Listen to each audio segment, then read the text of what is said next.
in this particular video, we are going to talk about a very important topic that can only toppers succeed in life. What about the average students? People who have been so-called the mediocre students, 60%, 70%.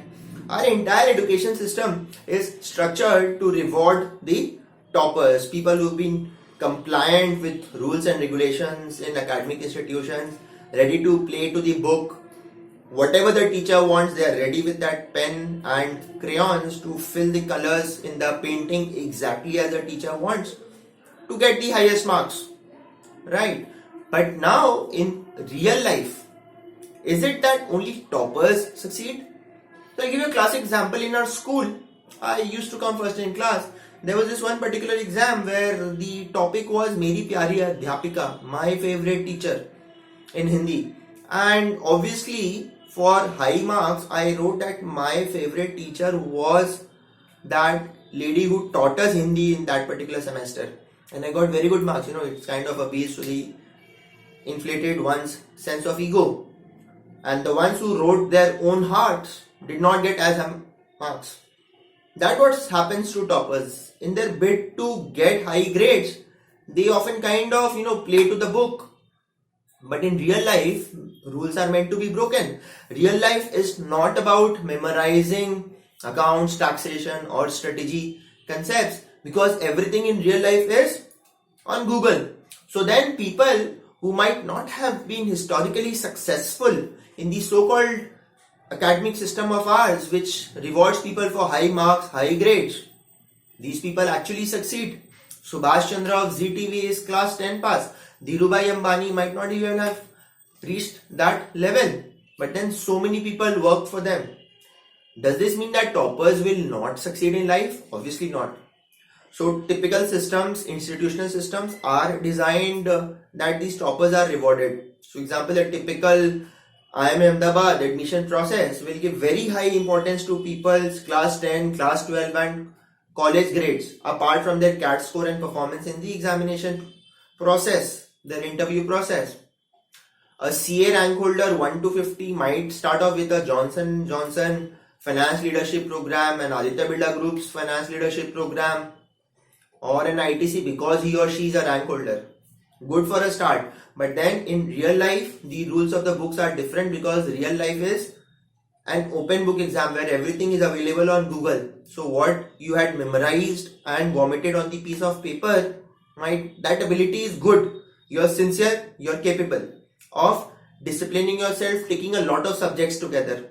But that individual who might have kept on failing in a particular exam because he or she was not good, let's say only in costing, might choose a career in taxation and bid goodbye to costing forever. So because of costing, he might not have been a good student ever in his life, but then in the real life, his true passion for taxation is going to make him one of the most exemplary persons in the field of taxation.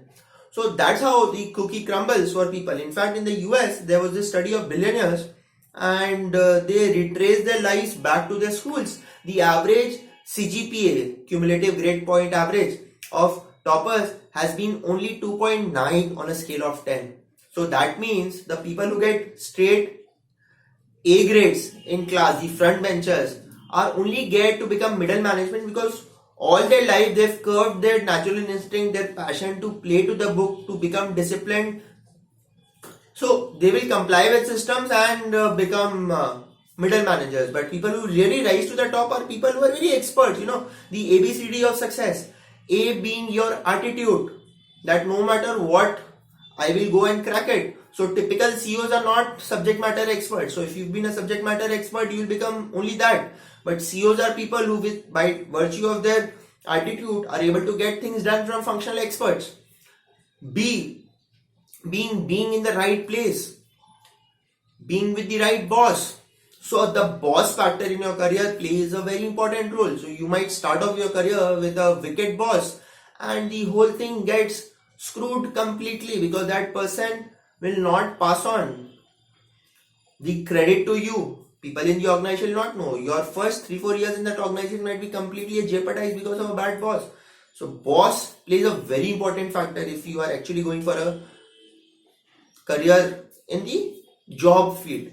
The C being corporate politics. Now, corporate politics is also one factor which, from the times of Mahabharata, you will have to realize that it's a fact of life. You will work with people. You cannot be that isolated intellectual walking encyclopedia in an organization who sits in a corner and just churns out academic output. Yes, you could have chosen that kind of a field as a research associate at ISRO or at NASA, but practically if you are working in an organization, there are people, there are egos to be massaged, there are people who are not as talented as you who will still want to go ahead.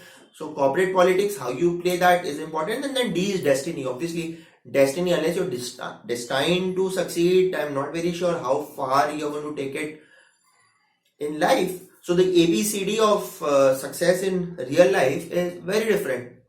I'm sure you'll agree with me to some extent, although not fully, that attitude, boss, corporate politics and destiny, these are also extraneous factors which really matter apart from your technical knowledge when it comes to determining the quantum of success in your real life.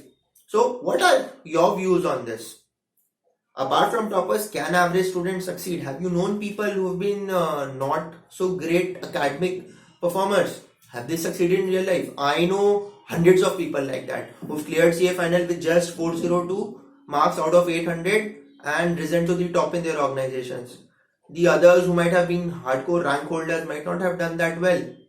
So in CAT also, people who have scored maybe 80-82 percentile have chosen a not so high ranked college and built up a career in sales and marketing amazingly well when they have come out, or who have not been able to get into investment banking from an IIM Ahmedabad or a Bangalore, but have gone into investment banking from a Tapmi institute because they had that attitude, they got the right godfathers, they were in the right place at the right time, they knew how to play the book in terms of the corporate politics, and they were destined to succeed.